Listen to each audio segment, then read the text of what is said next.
좋은 아침입니다. 오늘 예수님의 치유 사역과 또 그 치유의 그 은혜를 입은 사람들의 모습을 살펴보는 시간 가지도록 하겠습니다. 마태복음 7장 24절에서 37절 말씀입니다.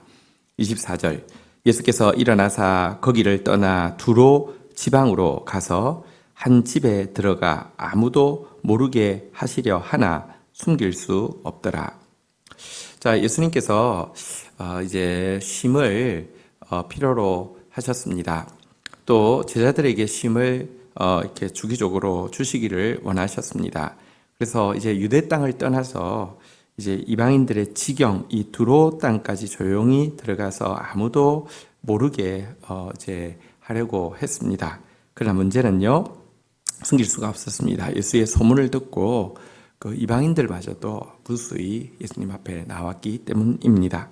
자, 그러자 25절 이에 들어온 귀신 들린 어린 딸을 둔 한 여자가 예수의 소문을 듣고 곧 와서 그 발 아래 엎드리니 26절 그 여인은 헬라인이요 수로보니게 족속이라 자기 딸에게서 귀신 쫓아내 주시기를 간구하거늘.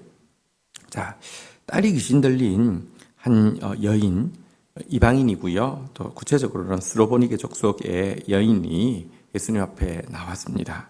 그리고는 무릎을 꿇었습니다. 그리고는 자기 딸에게서 귀신을 쫓아내달라고 간청하게 되었습니다. 자, 그런데 이 간청에 대해서 예수님이 의외의 답변을 하셨죠. 27절 예수께서 이르시되 자녀로 먼저 배불리 먹게 할지니 자녀의 떡을 취하여 개들에게 던짐이 마땅치 아니하니라. 이것은 거절이면서도 또 뭐랄까요, 민족적인 또 인격적인 모멸감을 느낄 정도의 거절처럼 보입니다. 너는 자녀가 아니고 개다라고 하면서 이 유대인과 이방인을 구별하는 것처럼 보이는 말씀이기 때문입니다. 그래서 너한테는 던져주는 것이 떡을 던져주는 것이 마땅치 않다라고 정말 모멸감을 느끼는 거절을 하신 것입니다. 분명히 이 말은 자녀 때문에 너무너무 고통스러워서 예수님 앞에 달려나왔던 그녀의 마음을 난도질하는 것이었을 것입니다. 그런데 왜 예수님이 이렇게 하는지를 좀 알 필요가 있습니다. 우리도 예수님 앞에 절박한 문제를 가지고 나왔을 때 가끔은 이 스로보니에게 여인이 들었던 그런 말씀처럼 굉장히 우리 마음을 도리어 더 무겁게 하는 그런 말씀으로, 그런 상황으로 우리를 이끌어 가실 때가 분명히 있습니다. 그런데 왜 그렇게 하실까요? 이 말씀은 이 여인으로 하여금 겸손을 배우게 하기 위함입니다. 겸손은 자아가 건드러지지 않을 때는 알 수가 없습니다. 내 자아에 별로 타격이 없을 때는 누구나 겸손합니다. 그러나 내 자아를 딱 건드릴 때는요, 내가 자아가 얼마나 살아있는지 여러분 드러납니다. 그래서 자아를 건드려야지만 정말 교만한지 겸손한지를 알 수 있는데요. 지금 예수님께서 그녀의 자아를 건드리신 것이죠. 자, 그런데 여인은요, 예수님의 이 말씀에서 거절과 모욕의 내용이 아니라 은밀한 허락을 붙잡을 수 있었습니다. 여러분, 개들은 주인이 주는 것 먹고 살지 않습니까? 여러분들 예를 들어 요즘이야 사료가 따로 있고 건강을 위해서 사람 먹는 음식을 주지 않지만 옛날에는 다 사람 먹는 음식을 먹잖아요. 남은 거. 자, 그런데 여러분, 주인이 떡을 취하여서 줌이 마땅치 않다는 말은 안 주겠다는 말이 아니라 좀 이따가 주겠다는 말이잖아요. 이것은 허락이잖아요. 이것을 붙잡았습니다. 이것은 겸손함이 없이는 절대로 불가능한 것이죠. 예수님께 이렇게 답변합니다. 28절 여자가 대답하여 이르되 주여 올소이다마는 상아래 개들도 아이들이 먹던 부스러기를 먹나이다. 이렇게 대답하고 있습니다. 여러분, 근데 그녀는 어떻게 이렇게 할 수 있었을까요? 일단 겸손함이 없이는 불가능하다고 말씀드렸습니다. 그리고 또 한 가지는 여러분, 예수님 앞에 그냥 기적만을 바라고 나온 것이 아니라 예수님에 대한 소식들을 들으면서 예수님의 선하심에 대한 절대적인 믿음이 그녀에게 들어갔던 것입니다. 그리고 특별히 지금 귀신 들려서 고통하고 있는 딸에 대한 애타는 사랑이 있었기 때문입니다. 보십시오. 그녀에게는 겸손이 있었습니다. 또 예수님을 향한 믿음이 있었고요. 딸을 향한 정말 사랑이 있었습니다. 겸손, 믿음, 사랑으로 예수님 앞에 나아가서 예수님 앞에 포기하지 아니하고 그의 은밀한 허락을 붙잡을 수 있었던 것입니다.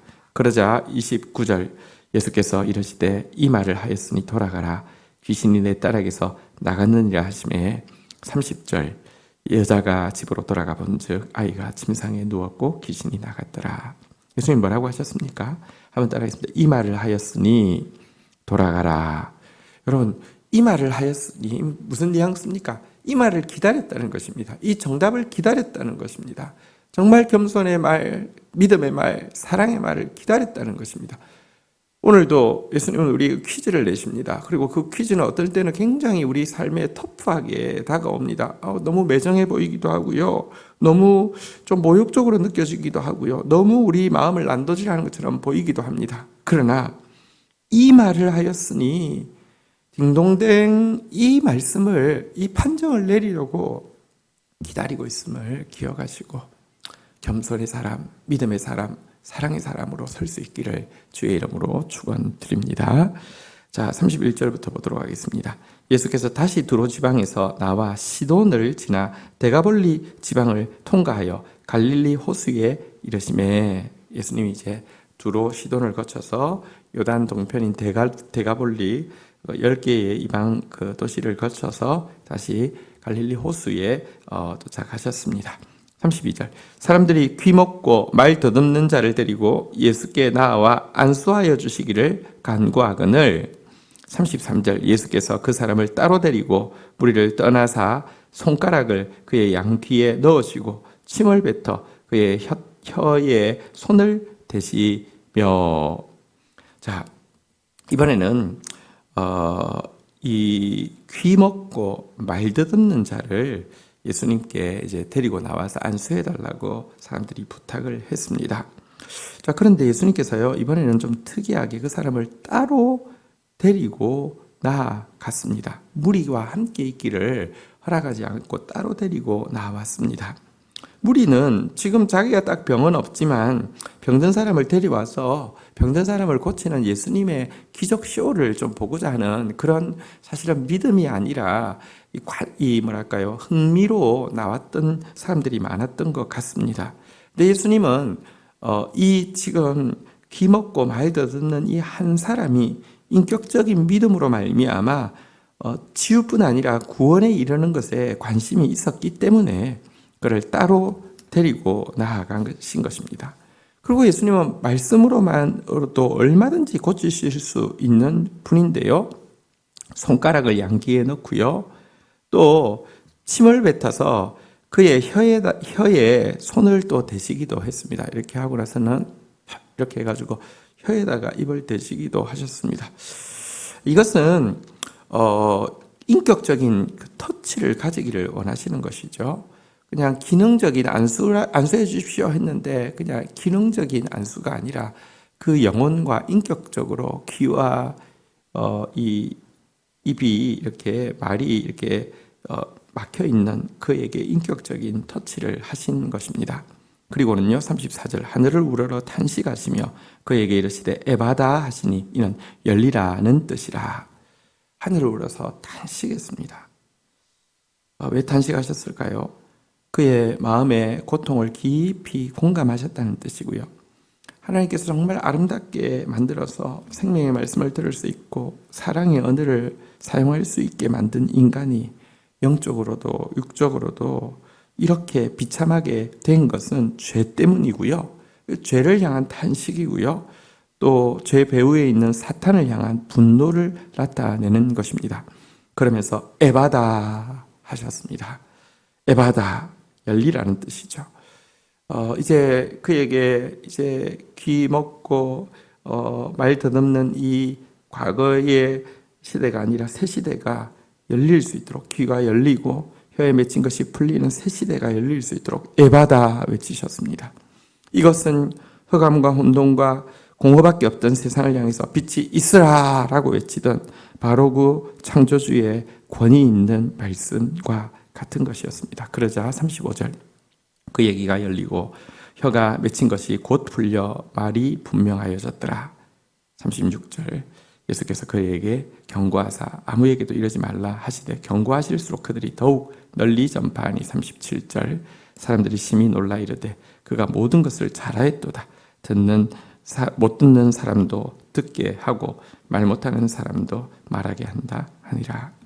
어쨌든 그는 회복이 되었고요.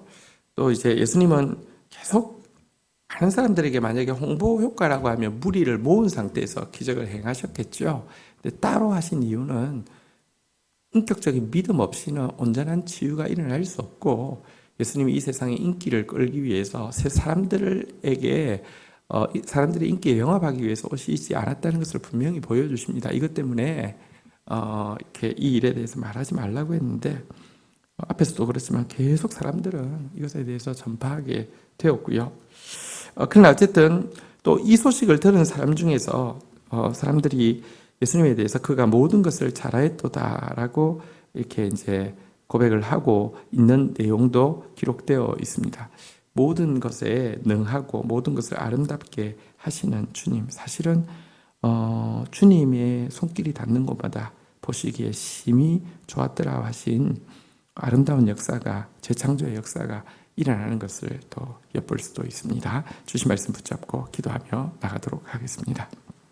주님, 때로 주님의 말씀이 매정해 보이고 또 때로 주님의 말씀이 우리의 마음을 난도질하고 때로 주님께서 허용하신 상황이 우리의 자아를 심히 거스른다 할지라도 주님의 선하심에 대한 믿음과 또 영혼들을 향한 사랑을 잃지 않게 해주시고 특별히 전능하신 창조주 앞에서 겸손하게 하여 주셔서 우리가 주님이 원하시는 대답, 이 말을 하였으니 돌아가라라는 정답을 고백할 수 있는 자 되어질 수 있도록 은총을 베풀어 주시기를 원합니다. 지금도 기적이 아니라 믿음을 심어주시기를 원하시고 기능이 아니라 관계를 우리와 맺기를 원하시는 주님, 권능의 음성으로 열리라 라고 하시면서 우리의 닫힌 귀를, 우리의 닫힌 입술을 열어주시기를 원하시는 주님, 오늘도 나에게 에바다의 역사가 있도록 은총을 다하여 주시기를 간절히 간구하고 소원합니다. 보시기에 심히 좋은 존재로, 심히 아름다운 존재로 회복되어질 수 있도록 우리를 재창조하여 주옵소서. 예수 그리스도의 이름으로 기도 올립니다. 아멘.